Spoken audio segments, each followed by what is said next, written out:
Hi, my name is Nicole Grant, and I'm the founder and CEO of Carbon Solutions, LLC. I want to say thanks, Jimmy, for asking me to do a video on what my definition of generational wealth is. When I think about generational wealth, two words come to mind. It's uncomfortable and diversity. I believe that most of the time when we talk about generational wealth, the word wealth is often associated with finance, with money. And what I've come to find in starting my own organization and just being a young entrepreneur is that wealth is more about resources, it's more about networking, and while money does play a big deal in it, it's how you're being resourceful with the money that you have to do the things that you want to do to accumulate more wealth. And you have to do a lot of uncomfortable things.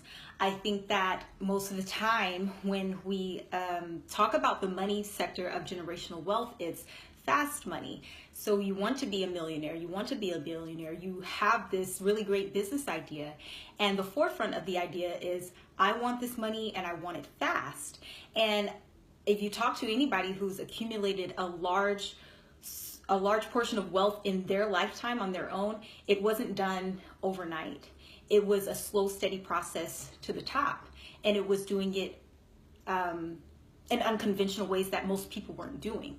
So I believe that, especially for our community, when we talk about how we're going to build generational wealth, we have to be uncomfortable with doing things that most people aren't doing.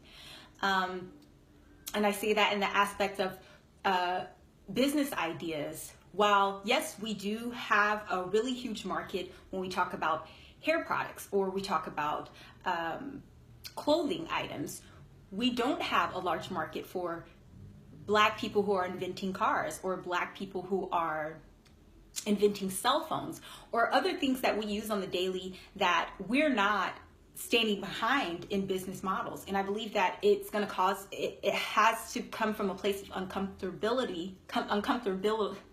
being uncomfortable, that we're going to be able to have someone to say, you know what, it is, we do need that side. We need the full spectrum of economics. We need the people who sell the hair. We also need the people who grow the food.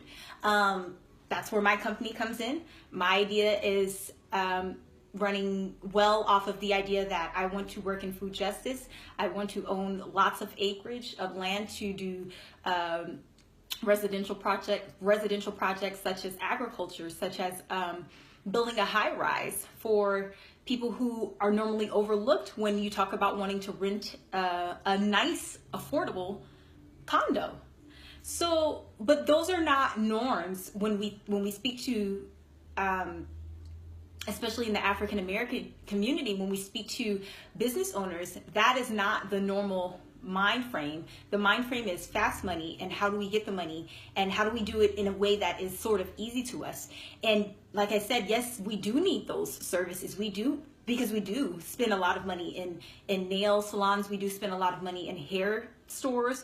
We spend a lot of money in clothing stores, but we also need the other side of the spectrum, and that's going to require us to get uncomfortable. There should a portfolio that is a really good investment portfolio is very diverse in what it has in it. And so when you talk about building generational wealth and you talk about how you want your family to be wealthy, you need the doctors, you need the lawyers, you need the person who can build a car, you need a person who can build a home, you need a person who can grow the food, you need the person who can sell you hair. When we start to add all of those things in, you need the person who can do app design.